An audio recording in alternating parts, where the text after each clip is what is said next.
तो आज है हमारे पास ये तीनों फ़ोन्स जो है अंडर 20,000 आपको मिलते हैं और one of the best phone है। इसके अलावा भी कुछ फ़ोन्स का और ऑप्शंस है आपके पास, वो भी आप ट्राई कर सकते हो। बट बेसिकली ये तीनों फ़ोन जो है अभी मोस्ट सेलिंग फ़ोन में से है। फिर मोटरोला के भी कुछ फ़ोन्स हैं जैसे G96, मोटो S60 फ्यूजन है, तो वो सब भी आपको इस रेंज में लगभग आपको मिल जाता है। बट फिलहाल अभी इन तीनों फ़ोन्स का कंपेयर करने वाला है और इन तीनों फ़ोन्स में कौन सा फ़ोन किस जगह पे आपके लिए बेस्ट है उसका बात करेंगे और देखते हैं आज कैमराज में गर्दा कौन उड़ाता है। तो भाई बात कर कैमराज का, तो वाइड एंगल मतलब प्राइमरी कैमरा तीनों ही फ़ोन में आपको जो है अच्छा हार्डवेयर मिल जाता है। CMF में जो है सबसे बड़ा सेंसर मिलता है, GN9 सेंसर 50 मेगापिक्सल, वैसे तीनों में ही 50 मेगापिक्सल है। और OIS जो है वो सिर्फ हम लोग को IQ एंड सैमसंग में मिलता है। यहाँ पे CMF में OIS नहीं मिलता है। f1.9 अपर्चर है CMF में। सैमसंग जो है वो f1.8 अपर्चर देता है, 1/1.96 इंच का सेंसर है। और IQ जो है हमारा IMX882 सेंसर देता है। वैसे IMX882 भी काफी बढ़िया सेंसर है और f1.8 अपर्चर के साथ आता है। तो अगर आपको कलर्स का बात करेंगे तो यहाँ पे सैमसंग सबसे ज्यादा नेचुरल कलर्स देगा, IQ social media ready photos देगा। दोनों के बीच में स्टैंड करता है CMF। लेकिन डिटेल्स की अगर बात करें तो IQ सबसे ज्यादा डिटेल्स देता है, सैमसंग थोड़ा सा ओवर शार्प करता है, बट डिटेल्स उसमें भी काफी ज्यादा है। अगेंस्ट द लाइट आप देखोगे तो चैलेंजिंग सिचुएशन में, जैसे कुछ इस सिचुएशन में जो है डिटेल्स आपको सैमसंग एंड IQ मिलता है, लेकिन IQ में नॉइज भी कभी कभी आ जाता है। CMF सबसे पीछे इस जगह पे। लेकिन वहीं अगले फोटो में देखोगे तो सैमसंग ने फोकस में थोड़ा इशू कर दिया, तो यहाँ पे कंसिस्टेंसी थोड़ा सा आपको IQ में मिल जाता है। जैसे कि इन फोटोज में देखो, यहाँ पे अगर क्रॉप करके आपको दिखाएं तो CMF भाई सबसे ज़्यादा स्ट्रगल करता है, सैमसंग में नॉइज़ है एंड IQ सबसे बेस्ट स्टैंड किया है। यहाँ पे भी स्क्रीन टोन जो है सैमसंग एंड IQ का सबसे बेस्ट आपको निकल के जाता है अगर आप धूप में लेते हो शॉर्ट्स तो। और लो लाइट में जाने पर सबसे ज़्यादा फ्लेयर्स आपको CMF में मिलेगा और IQ में जो है थोड़ा सा कम रहता है। और सैमसंग दोनों के बीच में स्टैंड करता है, लेकिन सैमसंग के शैडोज वाले एरिया में ऑलमोस्ट सारे जगहों पर आपको कलर नॉइज दिख जाता है। क्रॉप करके अगर दिखाएं तो यहाँ पे सबसे ज़्यादा डिटेल्स जो है IQ में मिल जाता है। मतलब प्राइमरी कैमरा में 60-70% जगहों पे आपको IQ जो है बेहतर रिजल्ट निकाल के देता है। तो अल्ट्रा वाइड का बात करेंगे तो यहाँ पे CMF और सैमसंग दोनों में ही 8 मेगापिक्सल का अल्ट्रा वाइड है, लेकिन IQ में आपको कोई अल्ट्रा वाइड लेंस नहीं मिलता है। यहाँ पे थोड़ा सा IQ जो है पीछे रह जाएगा। और सैमसंग एंड CMF दोनों का ही सेंसर साइज जो है सेम है। देखते हैं इन दोनों फोन में आपके लिए अल्ट्रा वाइड में बेटर ऑप्शन जो है कौन सा है। तो यहाँ देखिए, आपको कलरफुल फोटोज वगैरह पसंद है तो आपको CMF का फोटोज अच्छा लगेगा, और अगर आपको नेचुरल थोड़ा सा फोटोज चाहिए तो आपको सैमसंग अच्छा लगेगा। लेकिन डिटेल्स के मामले में सैमसंग थोड़ा सा बेहतर था। लेकिन अगेंस्ट द लाइट जो है दोनों ही फोन अलग अलग टाइप से काम करता है। जैसे यहाँ पे देखोगे अगर, तो यहाँ पे CMF ने बेहतर डिटेल से हैंडल किया है, ब्राइट रखा है, सन को अच्छे से बैलेंस किया है। लेकिन यही देखोगे तो इस जगह पे सन को बैलेंस नहीं कर पाता है, तो थोड़ा कंसिस्टेंसी का दोनों में ही कमी है। ह्यूमन सब्जेक्ट, स्किन टोन, इन सब चीज़ों का बात करेंगे तो यहाँ पे सैमसंग में ऑलमोस्ट सारे सिचुएशन में, प्राइमरी कैमरा में देखे थे शैडोज में थोड़ा बहुत नॉइज था, यहाँ पे भी आपको नॉइज वगैरह देखने को मिल जाएगा। मतलब CMF चाहता है कि थोड़ा सा सोशल मीडिया रेडी फोटोज दे और सैमसंग थोड़ा सा नेचुरल रखे। लो लाइट में जाओगे तो CMF क्लियरली यहाँ पे शैडोज वाले डिटेल्स को बेहतर बैलेंस करता है, सैमसंग में आपको यहाँ पे नॉइज वगैरह आ जाता है। टेलीफोटो एक ऐसा सेगमेंट है जो इस सेगमेंट में नहीं मिलता है। मतलब कि अंडर 20,000 ये इकलौता फोन में से है जो आपको टेलीफोटो लेंस दे देगा, वो है CMF। 50 मेगापिक्सल का सेंसर है, ओमनी विजन का सेंसर है, f1.9 अपर्चर के साथ है। बाकी ना सैमसंग में आपको टेलीफोटो है ना ही IQ में आपको टेलीफोटो है, तो डेफिनेटली एक बहुत बड़ा एडवांटेज है। लेकिन हम लोग तीनों ही फोन में 2x पे फोटोज क्लिक करके देखेंगे कि आपका फोटोज किस में बेहतर आएगा, किस में डिटेल्स जो है बढ़िया आता है। तो डे टाइम में क्लियरली जो एडवांटेज है CMF का 2x पे अगर आप जाते हो तीनों फोन के, तो क्लियरली यहाँ पे आपको विन विन वाला सिचुएशन है। डिटेल्स और सब कुछ जो है ज़्यादा बेहतर आपको CMF मिल जाएगा। लेकिन सरप्राइजिंग था कि आप लो लाइट में जैसे ही जाते हो और क्रॉप करके अगर आपको दिखाएं तो यहाँ पे IQ का एल्गोरिदम, क्योंकि OIS है और टेलीफोटो में 2x पे भी जाने पे डिटेल्स बेहतर कैप्चर कर पाता है, इसी वजह से IQ ज़्यादा शार्प और डिटेल्ड फोटोज ले पाता है। यही सेम चीज़ थोड़ा बहुत कहते हैं अगर OIS मिल जाता CMF में तो और बेहतर रहता। तो अगर जूम का बात कर लेंगे तो CMF में 20x का जूम मिलता है और बाकी दोनों फोन्स में जो है 10x का जूम मिलता है। वैसे स्टेबिलिटी के मामले में अगर बात करेंगे तो हम लोग 5x पे जब टेस्ट कर रहे थे तो CMF ही सबसे ज्यादा हिलता हुआ दिख रहा था, क्योंकि भाई उसमें OIS किसी भी कैमरा में नहीं है। बाकी IQ जो है सबसे ज्यादा स्टेबल रहता है अगर आप जूम वगैरह करते हो, तो ये हेल्प करेगा आपको लो लाइट फोटोग्राफी में। वही CMF जो है टेलीफोटो लेंस तो दे देता है, लेकिन OIS नहीं होने की वजह से हो सके आपका लो लाइट जो कैपेबिलिटी है वो थोड़ा सा कम हो जाएगा। अगर आप 5x पे फोटोज लगे तो क्लियरली यहाँ पे विन वाला सिचुएशन आप बोल सकते हो कि CMF जो है सबसे ज्यादा डिटेल्स के साथ फोटोज कैप्चर करेगा। अगर आप जूम वगैरह करते हो ना तो हम यही बोलेंगे कि आपके लिए CMF जो बेस्ट ऑप्शन है। इवन अगर आप चले जाओगे 10x वाले सिचुएशन में तो भी आपको CMF सबसे बेस्ट है। यहाँ पे IQ सेकंड नंबर पे रहता है। सबसे ज़्यादा जो स्ट्रगल करता है ना वो 5x हो या फिर 10x हो, उस जगह पे सैमसंग है। सबसे कम डिटेल्स आपको उसी में कैप्चर होता है। तो अगर फ्रंट कैमरा का बात कर ले तो CMF में 16 मेगापिक्सल का फ्रंट कैमरा है f2.0 अपर्चर के साथ। सैमसंग में 13 मेगापिक्सल का फ्रंट कैमरा है f2.2 अपर्चर के साथ। वहीं IQ में 32 32 मेगापिक्सल का फ्रंट कैमरा है f2.4 अपर्चर के साथ। तो फ्रंट कैमरा इस जगह पे सबसे ज्यादा वाइडर व्यू आपको CMF में मिलता है, सबसे कम वाइडर व्यू आपको IQ में मिलता है। लेकिन अगर स्किन टोन का बात करें तो CMF थोड़ा सा ब्राइट ज्यादा कर देता है। अगेंस्ट द लाइट वाला देखोगे सिचुएशन में तो हाईलाइट्स हर जगह सैमसंग का ब्लोन आउट है। CMF एंड IQ यहाँ पे थोड़ा बेहतर तरीके से बैलेंस करता है अगेंस्ट द लाइट को। लो लाइट में भी आप सैमसंग का देखोगे तो वार्म टोन स्किन जो है वो ज्यादा हो गया है। यहाँ पे सबसे बेहतर बैलेंस किया है आपको IQ, डिटेल्स सबसे ज्यादा उसी में है, सबसे बेहतर डिटेल्स। इवन जो डिस्प्ले फ्लैश है उसमें भी एक्सपोजर हैंडलिंग जो है सबसे बेस्ट आपको IQ के साथ है, विथ एक्सपोजर हैंडलिंग और शार्पनेस। और वही सेम सिचुएशन फ्रंट पोर्ट्रेट में भी है। CMF का फोटोज अच्छा है बट वो थोड़ा सा ब्राइट ज्यादा कर दे रहा है। फेस पे धूप आता है ना तो वो थोड़ा सा डिटेल्स उसको लॉस कर देता है। डिटेल्स का मामले में सबसे बेहतर हमको IQ ही लगा और कलर्स थोड़ा सा हमको सैमसंग का ज्यादा बेहतर लगा। बस वही है, सैमसंग का डायनेमिक रेंज बहुत ज्यादा गंदा है। स्काई को एकदम बैलेंस नहीं कर पा रहा, बाकी दोनों फोन्स अच्छे से हैंडल करता है।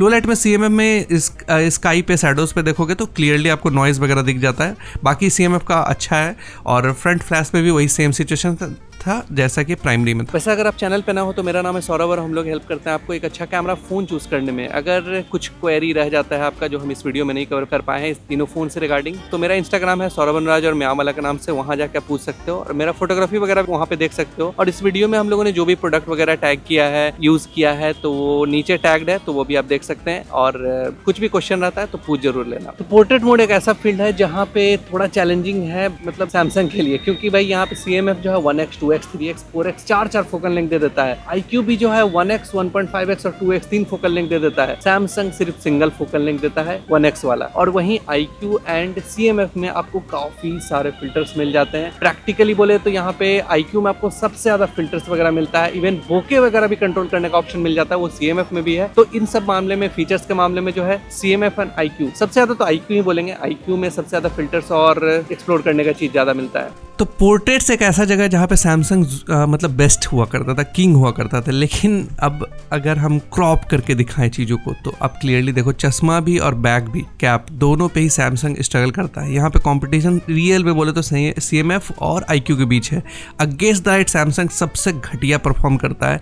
CMF स्काई को ब्लोन आउट किया है, IQ इस चीज़ में सबसे वेल तरीके से बैलेंस करता है। मतलब IQ का ये एडवांटेज है कि वो बेहतर सेंसर यूज़ किया है, इसकी वजह से एल्गोरिदम जो है वीवो का है, IQ को उसका फायदा मिल जाता है। और सेम सिचुएशन आप लो लाइट में भी आप देखोगे, अगर क्रॉप करके भी आपको दिखा दे तो क्लियरली IQ जो है पोर्ट्रेट किंग आप बोल सकते हो इस सेगमेंट में, डेफिनेटली बेटर है। तो 2x पे अगर आप जाते हो तो ब्राइट लाइट में अगर आप फोटोज लोगे तो यहाँ पे हम क्लियरली CMF को चूज करेंगे। बस एक जगह अगेंस्ट द लाइट में हम अगेन IQ को ही चूज करने वाले हैं। उसका डिटेल्स जो है, बोके जो है सबसे बेस्ट निकल के आता है। लेकिन इसके अलावा डे टाइम में हम CMF को ही चूज करने वाले हैं, क्योंकि उसमें और भी फोकल लेंथ भी है और डिटेल्स अच्छा कैप्चर करता है। बस लो लाइट में भी आप जाओगे ना तो IQ बेहतर डिटेल्स वगैरह कैप्चर कर पाएगा, क्योंकि उसमें OIS है और CMF में आपको नहीं मिलता है। वैसे अगर फ्लैश वगैरह आपको यूज करना है सबसे ज्यादा, तो प्रैक्टिकली यहाँ पे सबसे बेस्ट जो फ्लैश मिलता है वो IQ के अंदर है। वो सबसे ज्यादा पावरफुल फ्लैश भी है, ब्राइटनेस कंट्रोल भी है और एक्सपोजर हैंडलिंग जो है बाकी दोनों फोन से इसका बेटर है। चाहे आप नॉर्मल मोड में लो, पोर्ट्रेट मोड में लो, हर सिचुएशन में इसका जो फ्लैश है वो प्रैक्टिकली ज्यादा बेटर काम करता है। तो अगर सैमसंग के एडवांटेजेस का बात कर ले तो यहाँ पे AI वगैरह के मामले में सैमसंग सबसे बेस्ट है। इवन UI एक्सपीरियंस में भी Samsung one of the best है। CMF भी काफी बढ़िया है। तो यहाँ पे इन दोनों मामले में सैमसंग जो आपके लिए काफी बढ़िया है। सैमसंग जो है अपने रियर में, फ्रंट में, सारे में 4K का शूट करने का ऑप्शन दे देता है। अल्ट्रा वाइड पे आपको नहीं मिलेगा यहाँ पे। लेकिन सैमसंग का आपको एक चीज सबसे बुरा लगा कि अगर आप डिस्प्ले में जाओगे तो सैमसंग सबसे ज्यादा लगता है आउटडेटेड वाला फील करवाएगा। फ्रंट में आपका U नॉच, V शेप वाला नॉच जो है आज के टाइम में कौन ही देता है भाई। वैसे ब्राइटनेस के मामले में आपको सबसे बेस्ट जो है CMF है। लेकिन इन फ्रंट से जो अगर आप प्रीमियमनेस फील करवाना चाहते हो तो उसके लिए सबसे बेस्ट जो है IQ फील करवाता है। IQ एंड CMF दोनों का ब्राइटनेस काफी हद तक मैच कर रहा था, काफी ब्राइट था दोनों ही फोन। लेकिन CMF जो है थोड़ा सा अपना ब्राइटनेस जो है ज्यादा रखता है। इसकी वजह से CMF का ब्राइटनेस, आउटडोर विजिबिलिटी ये बढ़िया है और IQ का इन हैंड फील्ड और फ्रंट से देखने का जो फील है वो ज्यादा बेटर रहेगा। एक जगह जो क्लियर विनर है IQ हम लोग का, वो है इसका बैटरी डिपार्टमेंट। बैटरी में IQ 5700 mAh का बैटरी देता है और उसका कंजम्पशन भी काफी कम था कंपेयर करेंगे बाकी दोनों फोन से। बाकी दोनों फोन जब 88% पे आ गया था, CMF जो है वो 86% पे आ गया था। IQ में पता है कितना बैटरी बचा हुआ था? 95%। मतलब कि आपको बैटरी बैकअप में सबसे बेस्ट जो है IQ है।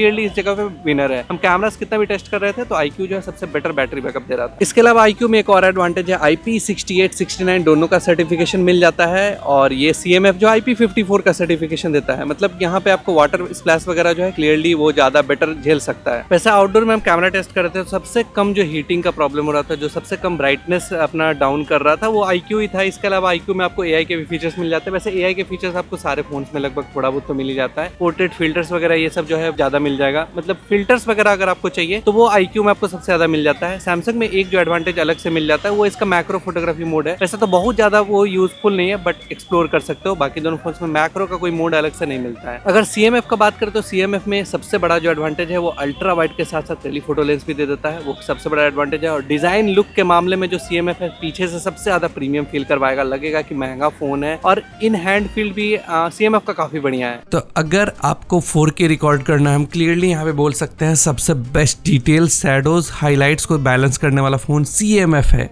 क्लियरली आप बाकी दोनों फोन से बेहतर डिटेल्स जो है देख सकते हो। शैडोज वाले एरिया में कितना वेल बैलेंस्ड आपको वीडियो निकाल के दे रहा है, मतलब काफ़ी बढ़िया बोल सकते हो। सैमसंग एक टाइम पे आप बोल सकते हो कि 4K का किंग हुआ करता था, लेकिन यहाँ पे नहीं है। स्टेबलाइजेशन तीनों ही फ़ोन में काफ़ी बढ़िया है। अगर आप मूविंग शॉट वगैरह ले रहे हो तो डे टाइम में कोई भी प्रॉब्लम नहीं होता है।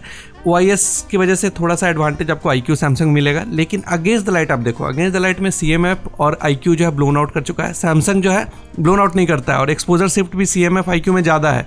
लेकिन शैडोज वाली डिटेल्स में आपको CMF और iQOO जो है बेहतर है। यहाँ पे सैमसंग थोड़ा सा स्ट्रगल करता है। अगर आप धूप में जाओगे तो यहाँ पे सिचुएशन एकदम अलग हो जाता है। यहाँ पे CMF जो है थोड़ा सा स्ट्रगल करता है। हमको थोड़ा सा फेस का जो स्किन टोन है जो वो थोड़ा सा ब्लोन आउट लगा, वो आपको iQOO एंड सैमसंग ये दोनों का ज़्यादा बेहतर है। और अगर आप लो लाइट में जाते हो तो हमको एक्सपेक्ट किए थे कि यहाँ पे सैमसंग में बेहतर डिटेल्स होगा, लेकिन आप क्लियरली रोड पे देखोगे तो सैमसंग सबसे ज़्यादा ब्लर है और iQOO एंड CMF ज़्यादा बेहतर डिटेल्स कैप्चर कर पा रहा है। वैसे फ्लेयर्स तो आपको तीनों ही फ़ोन में मिलेंगे। iQOO and Samsung same field of view देता है और CMF थोड़ा सा ज़्यादा फील्ड ऑफ व्यू देगा, मतलब वाइडर व्यू थोड़ा सा ज़्यादा दे देता है।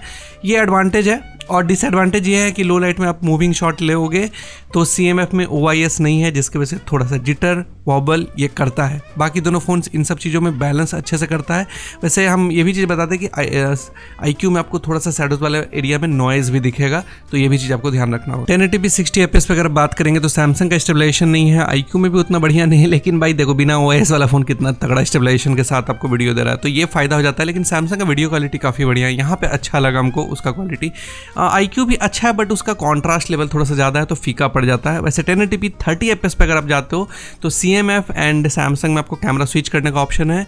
iQOO में तो भाई है ही नहीं अल्ट्रा वाइड, तो उसका बात ही क्या करना है। लेकिन सैमसंग यहाँ पे जर्क के साथ स्विच करता है, वो बीच में कुछ फ्रैक्शन ऑफ सेकंड के लिए वो फ्रेम छोड़ देता है, लेकिन CMF ये काम नहीं करता। CMF में स्मूथ स्विचिंग है, तो यहाँ पे CMF ज़्यादा बेहतर है अगर आप स्विचिंग वगैरह करते हो तो अगर आप स्लो मोशन लेना चाहते हो तो इसमें सबसे बेस्ट क्वालिटी का वीडियो जो है आपको सैमसंग निकाल के देगा। सेकंड में हम लोग का CMF एंड यहाँ पे थर्ड पे आपको iQOO रह जाता है। तो ये सारे फ़ोन का फ्रंट कैमरा है। यहाँ पे iQOO एंड सैमसंग ये दोनों 4K रिकॉर्ड कर सकता है, और बेटर जो यहाँ पे डायनेमिक रेंज है, सबसे बेस्ट जो डायनेमिक रेंज है वो सैमसंग का आ रहा है। CMF जो है सिर्फ 1080p 30 fps रिकॉर्ड कर सकता है वीडियो। वैसे 60 का भी ऑप्शन इसमें मिल जाता है, बट 4K का नहीं मिलेगा इस चीज़ में।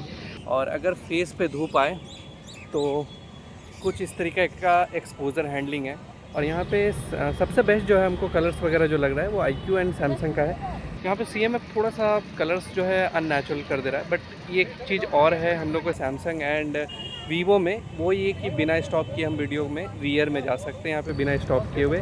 ये एक बहुत बड़ा एडवांटेज है iQOO एंड सैमसंग के साथ। तो फ्रंट कैमरा के मामले में सबसे बेस्ट जो है iQOO एंड सैमसंग है, बट सैमसंग बेटर इसलिए क्योंकि उसका डायनेमिक रेंज थोड़ा सा बेटर है, स्टेबिलिटी थोड़ा सा बेटर है। तो अगर आप डुअल व्यू मोड खोज रहे हो जिसमें आपको फ्रंट और रियर कैमरा दोनों एक साथ आप वीडियोज़ वगैरह बनाना चाहते हो, ब्लॉगिंग वगैरह करना चाहते हो, तो ये फीचर सिर्फ आपको iQOO में मिलता है, बाकी दोनों फ़ोन्स में ये फीचर नहीं मिलता है। तो यहाँ पे आप सारी फ़ोन का फ्रंट कैमरा देख सकते हो। हमारे सैमसंग और iQOO में 4K है एंड CMF में सिर्फ 1080p है। एंड CMF का कलर्स आप देख सकते हो काफ़ी ज़्यादा वार्म येलोइश टोन के साथ है। तो यहाँ पे सबसे बेटर जो कलर्स आ रहे हैं वो iQOO एंड सैमसंग में। हमको पर्सनली बोले तो iQOO का कलर्स जो है थोड़ा सा नेचुरल साइड में ज़्यादा लग रहा है, बट स्टिल आपको सैमसंग एंड iQOO जो है सबसे बेस्ट रिजल्ट देगा फ्रंट कैमराज में यहाँ पे।